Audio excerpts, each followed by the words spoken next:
channel Sid Villa 2.0. Today the topic is about reason of dispute between Ukraine and Russia. So before starting the session, if you are new on my YouTube channel, please like, share and subscribe my YouTube channel and hit the bell icon to get the notification of my upcoming videos related to GK and current affair. तो आज का जो हमारा विषय है वो है Russia और यूक्रेन के बीच का विवाद, जो कि आज हम सभी देख रहे हैं कि विश्व का एक बहुत ही हाईलाइटेड मसला है रशिया और यूक्रेन के बीच का जो ये विवाद चल रहा है। ठीक है, आज हम इसी विषय पर चर्चा करेंगे कि क्यों रशिया ने यूक्रेन पर हमला किया, इसके पीछे का क्या कारण है। तो ये बात है सेकेंड वर्ल्ड वॉर के दौरान की, जो 1939 से 45 के बीच सेकेंड वर्ल्ड वॉर चली थी। इस वर्ल्ड वॉर में चार जो देश थे वो विजेता रहे थे। वो चार देश थे यूएस, यूके, फ्रांस और रशिया। ठीक है, अब इन चार देशों में जो ये रशिया था ये कम्युनिस्ट आइडियोलॉजी वाला देश था, यानी कि साम्यवादी विचारधारा वाला एक देश था। और जो बाकी के ये तीन देश थे ये कैपिटलिस्ट आइडियोलॉजी वाले देश थे, यानी कि पूंजीवादी विचारधारा वाले देश थे। ठीक है, अब जो रशिया था वो इन तीन देशों को पसंद नहीं करता था। इसलिए नहीं करता था क्योंकि इनकी विचारधारा अलग थी, ये पूंजीवादी विचारधारा वाले देश थे। और ये तीन देश भी रशिया को पसंद नहीं करते क्योंकि जो रशिया था वो साम्यवादी विचारधारा वाला देश, यानी कि कम्युनिस्ट आइडियोलॉजी वाला देश था। अब इसी के चलते इन चार देशों के बीच एक डिस्प्यूट, एक तरह का डिस्प्यूट शुरू हो गया, communist ideology versus capitalist ideology. ठीक है, अब इन चारों की टसल के बीच जो यूएस था वो सेकेंड वर्ल्ड वॉर के दौरान खुद को विश्व का सबसे शक्तिशाली देश सिद्ध कर चुका था, क्योंकि इसने सेकेंड वर्ल्ड वॉर के दौरान जापान के दो शहर हिरोशिमा और नागासाकी पे एटम बम गिराकर सेकेंड वर्ल्ड वॉर को खत्म किया। ठीक है, और उसी दिन से ये विश्व का सबसे शक्तिशाली देश सिद्ध हो गया। अब यहाँ पे एक विवाद शुरू हो जाता है रशिया और यूएस के बीच। ठीक है, वो विवाद क्या है? वो विवाद ये कि जो रशिया है वो ये कहता है कि जो, क्योंकि सेकेंड वर्ल्ड वॉर के दौरान अगर हम इकट्ठा थे, ये रशिया कह रहा है कि चूंकि हम सेकेंड वर्ल्ड वॉर के दौरान इकट्ठा थे तो फिर यूएस ने हमें बताए बिना एटम बम कैसे बना लिया। ठीक है, अब अगर इन्होंने बनाया तो फिर हमें भी बताना चाहिए था कि हम एटम बम बना रहे हैं। ठीक है, अब हमें लगता है कि यूएस ने हमें धोखा दिया और अब रशिया ने यूएस को अपना दुश्मन बना लिया। ठीक है, अब इन दो देशों के बीच एक, इसी बहस पे इनके बीच एक युद्ध छिड़ गया। अब वो युद्ध कोई हथियार से लड़े जाने वाला युद्ध नहीं था, ये ब्रेन टू ब्रेन वॉर थी। ठीक है, उस वॉर को हम बोलते हैं कोल्ड वॉर।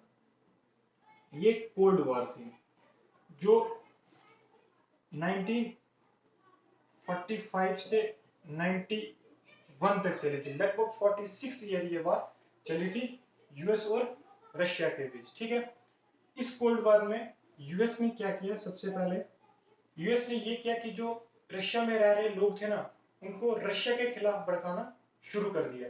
ठीक है, पहली चीज उसने ये की। दूसरी चीज उसने ये की कि जो दुनिया के जितने देश थे ना, जो कैपिटलिस्ट आइडियोलॉजी वाले देश थे, उनको अपने साथ मिलाना शुरू कर दिया। ठीक है, और तीसरी चीज उसने क्या की? उसने एक ट्रीटी का गठन किया, जिस ट्रीटी का नाम था नेटो। आपने कई बार ये शब्द सुना होगा नेटो। ये नेटो है क्या? ये नेटो जो है ये यूएस द्वारा बनाई गई ट्रीटी है जिसका नाम है नॉर्थ अटलांटिक ट्रीटी ऑर्गेनाइजेशन।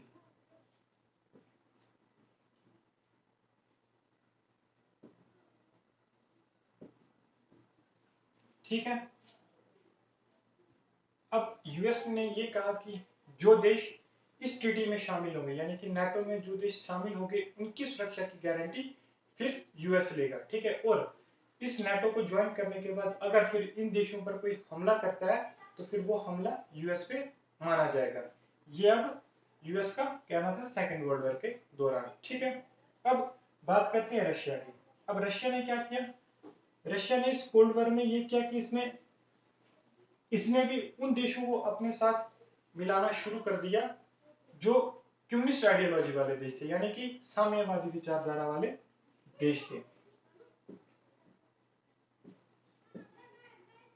और रशिया ने भी एक फिर ट्रीटी का गठन किया जिसका नाम था WTO, अब ये WTO वर्ल्ड ट्रेड ऑर्गेनाइजेशन नहीं है, ये है वर्सा ट्रीटी ऑर्गेनाइजेशन।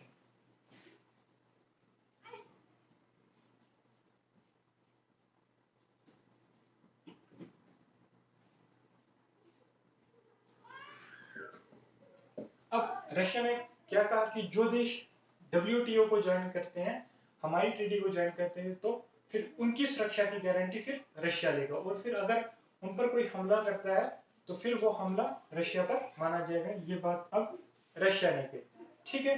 अब इस कोल्ड वॉर के दौरान इंडिया ने भी अपना एक स्टैंड लिया। अब इंडिया का क्या स्टैंड था? इंडिया ने भी एक मूवमेंट चलाई, जिस मूवमेंट का नाम था NAM। NAM, ये NAM क्या है? ये है नॉन अलाइनमेंट मूवमेंट। इंडिया ने क्या कहा कि हम एक मूवमेंट चलाते हैं, चूंकि हम अभी अभी ब्रिटेन से आजाद हुए और हमारे पास इतना ना पैसा ना हथियार है, हम एक गरीब देश हैं, तो हम ना WTO का समर्थन करेंगे और ना नेटो का समर्थन करेंगे। हम इन दो ट्रीटियों में से किसी भी ट्रीटी का समर्थन नहीं करेंगे। और NAM में वो देश शामिल हुए जो गरीब थे, जिनके पास ना ज्यादा पैसा था ना हथियार था, वो NAM में शामिल हुए। अब ये जो वार मैंने बताया 1945 से 91 तक चली, लगभग 46 ईयर चली, और इस कोल्ड वॉर में रशिया को हारना पड़ा, क्योंकि यूएस ने रशिया में रह रहे लोगों को रशिया के खिलाफ इतना भड़का दिया था कि इस कोल्ड वॉर के दौरान रशिया को तो हारना पड़ा, लेकिन हार के साथ साथ इसके देश का जो विभाजन हो गया, एक तरीके से 15 टुकड़े हुए इसके देश के, ठीक है, रशिया के 15 टुकड़े हुए कोल्ड वॉर के दौरान।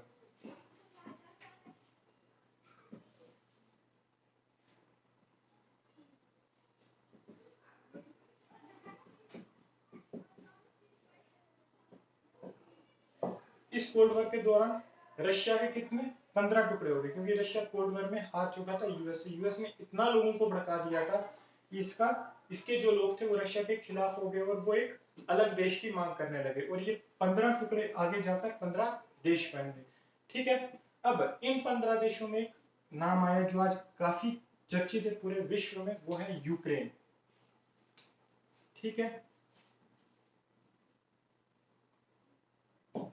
यूक्रेन, ये जो यूक्रेन था ना, ये पहले रशिया का ही हिस्सा था, ठीक है। ये कोल्ड वॉर के दौरान रशिया से अलग हुआ है, ठीक है। अब यहां से रशिया और यूक्रेन के बीच एक विवाद शुरू हो जाता है। अब रशिया ये चाहता है कि यूक्रेन जो है वो दोबारा हमारे पास आ जाए, ठीक है। अब ये विवाद कोई आज का नया विवाद नहीं है जो हम एक महीने से देख रहे हैं, ये कोई नया विवाद नहीं है, ये 2014 के पहले का विवाद है, ठीक है, पहले से चला रहा एक विवाद है, ठीक है। अब 2014 में जो रशिया ने हमला किया किस पे? यूक्रेन पे।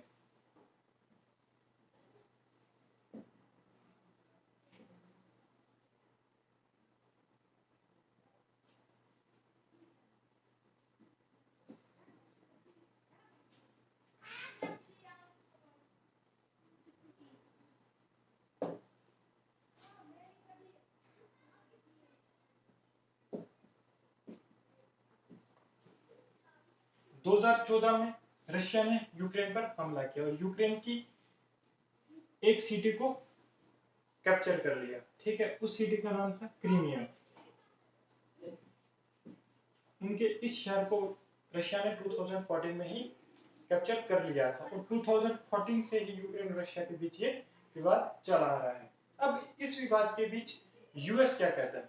यूएस ने यूक्रेन से कहा कि आप हमारी ट्रीटी को ज्वाइन करिए, यानी कि आप नेटो को ज्वाइन करिए, और फिर आपकी सुरक्षा की गारंटी जो है वो यूएस लेगा, क्योंकि उसने सेकेंड वर्ल्ड वॉर के दौरान ये ट्रीटी बनाई थी, और ट्रीटी में कहा था कि जो हमारे नेटो को जो देश ज्वाइन करेंगे फिर उनकी सुरक्षा की गारंटी फिर यूएस लेगा, ठीक है। अब यूएस ने यूक्रेन से कहा कि आप हमारी ट्रीटी को ज्वाइन करिए, फिर आपकी सुरक्षा की गारंटी हम लेते हैं।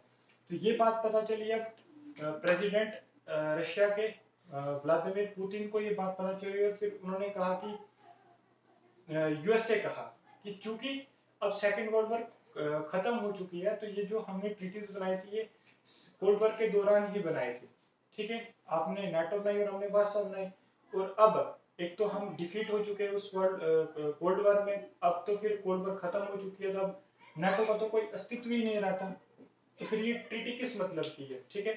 और अब आप किस तरीके से यूक्रेन से कह रहे हैं कि आप हमारी ट्रीटी को ज्वाइन करिए, क्योंकि अब नाटो का तो कोई अस्तित्व ही नहीं है, कोल्ड वॉर तो खत्म हो चुकी है।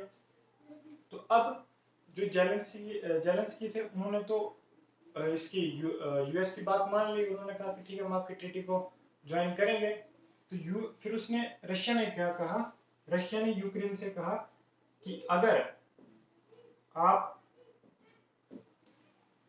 नाटो ज्वाइन करते हैं तो फिर आपको उसके गंभीर परिणाम भुगतने पड़ सकते हैं।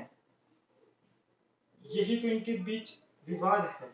सबसे बड़ा विवाद रशिया और यूक्रेन के बीच का जो विवाद है वो है NATO, North Atlantic Treaty Organization. ये नाटो तो इनके बीच का विवाद आज जो हम देख रहे हैं, जो रशिया हमला कर रहा है यूक्रेन पे, यही विवाद है नाटो।